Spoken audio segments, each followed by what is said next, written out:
സവാള, തക്കാളി, നമ്മുടെ സലാഡ് കുക്കുംബർ, ക്യാരറ്റ്, ക്യാബേജ്. ഇനി അഡിഷണൽ ചേർത്തത് ഒരു ചെറിയ കഷ്ണം ക്യാപ്സിക്കവും ഒരു പകുതി ഗ്രീൻ ആപ്പിളുമാണ്. അത് രണ്ടും ഫ്രിഡ്ജിനകത്തിരുന്നതായതുകൊണ്ട് ഇത് എടുത്ത് വെച്ച് അതിൻ്റെ കൂടെ ഉൾപ്പെടുത്താൻ പറ്റിയില്ല. അതും കൂടെ ചേർത്താണ് ഈ നമ്മുടെ ക്യാപ്സിക്കം ഇല്ലെങ്കിൽ അല്പം പച്ചമുളക് ചേർത്താലും മതി. അതിനെക്കാട്ടി ക്യാപ്സിക്കം ചേർക്കുന്നതാണ് ടേസ്റ്റ്. ചപ്പാത്തിയുടെ കൂടെ കുറേ വെജിറ്റബിൾ ചേർത്ത ഓംലെറ്റും സലാഡും. ഹലോ, ഇന്ന് വെള്ളിയാഴ്ച രാവിലെയാണ്. സമയം 10 മണിയോടെ എടുക്കുന്നു. രാവിലെ 10 മണിയാണെങ്കിലും നല്ല ചൂടാണ്. മുറിക്കകത്ത് ഫാനൊക്കെ ഇട്ടിട്ടുണ്ടെങ്കിലും നല്ല ചൂട് തന്നെയാണ്.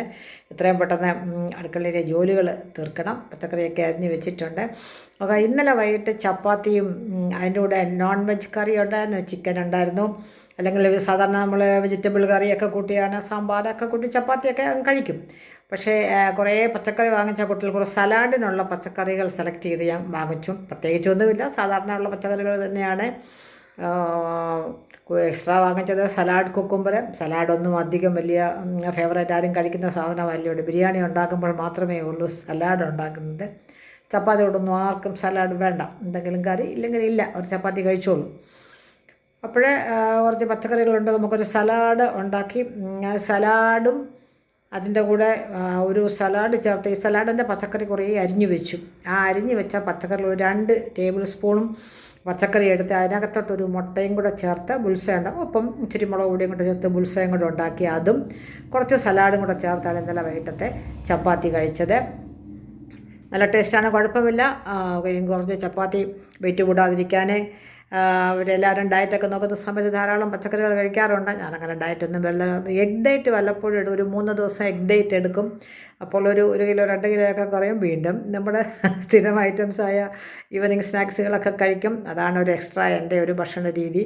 പിന്നെ ബാക്കി ചോറും കറികളൊക്കെ ഉള്ളൂ. എന്നും ബിരിയാണിയോ അങ്ങനെയുള്ള സംഗതികളൊന്നുമില്ല. പുറത്തെ ഭക്ഷണം അങ്ങനെ കൂടുതലൊന്നുമില്ല. അപ്പോൾ ഞാൻ കുറച്ച് സലാഡ് കുറേ അരിഞ്ഞു വെച്ചു. അപ്പോൾ നമുക്ക് അതിൻ്റെ വീഡിയോയിലോട്ട് കാണാം. ഞാൻ വീഡിയോയിലോട്ട് പോകട്ടെ.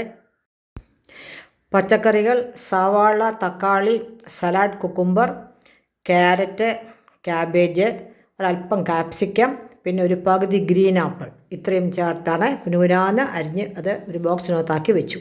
അതിൽ നിന്നൊരു 2 സ്പൂൺ എടുത്താണ് 2-3 സ്പൂൺ എടുത്താണ് ഒരു മുട്ടയും കൂടെ ചേർത്താണ് ഈ സലാഡ് മുട്ട ഓംലെറ്റ് ഉണ്ടാക്കിയത്. അതും ടേസ്റ്റാണ്. അതിനകത്ത് അല്പം നമ്മുടെ ഗ്രീൻ ആപ്പിൾ ചേർന്നോണ്ടൊന്നും വലിയ പ്രശ്നമൊന്നുമില്ല, രുചിയായിരുന്നു. പിന്നെ ഇതിനകത്ത് സലാഡായിട്ട് എടുത്ത് വെച്ചത് ചെറിയ ബൗളിനകത്ത് കുറച്ച് സലാഡ് എടുത്ത് വെച്ച് അതിനകത്തോട്ട് ഒരു നുള്ളു ഉപ്പ്, ഒരു നുള്ളു കുരുമുളക് പൊടി, അല്ലെങ്കിൽ മുളക് പൊടി ചേർത്താലും മതി, ഒരല്പം പഞ്ചസാര, പിന്നെ തേന് അല്ലെങ്കിൽ ഒരു ശകലം വിനിഗർ. ഞാനൊരല്പം വിനിഗർ ഒഴിച്ചു. ഇതെല്ലാം കൂടെ മിക്സ് ചെയ്ത് ആണ് ജസ്റ്റ് ഞാൻ ഈ ഇതായിട്ട് കഴിച്ചത്. ഒരു മധുരവും അല്പം എരിവും വിനാഗിരിയുടെ ശകലം പുളിപ്പും ഒക്കെ ഉള്ളത് കൊണ്ട് ഒട്ടുമേ ഒരു പ്രയാസമില്ലായിരുന്നു. ചപ്പാത്തിയുടെ കൂടെ തന്നെ കഴിക്കാനായിട്ട് സൂട്ടബിളാണ്. അപ്പോൾ കുഞ്ഞുങ്ങൾക്കൊക്കെ ആണെങ്കിൽ അല്പം ഹണി ചേർത്ത് കൊടുക്കാം. അപ്പോൾ ഇതും ചപ്പാത്തിയും കൂടെ ചേർത്താണ് ഇന്നലെ വൈകിട്ടത്തെ ഞാൻ ചപ്പാത്തി കഴിച്ചത്. ടേസ്റ്റാണ്. എന്നും അല്ലാത്ത കറികളും ഒക്കെ തന്നെ ആകാതെ അല്പം സലാഡുകൾ കൂടുതൽ ചേർത്താൽ ചൂട് സമയമാണ്. അധികം ജ്യൂസൊന്നും ഞങ്ങൾക്ക് കഴിക്കാനൊക്കാത്തതായതുകൊണ്ട് സലാഡ് കൂടുതൽ കഴിക്കാമെന്ന് വിചാരിച്ചു. അപ്പോൾ അങ്ങനെയായിരുന്നു ഇന്നലത്തെ സലാഡ്. നല്ല ടേസ്റ്റായിരുന്നു.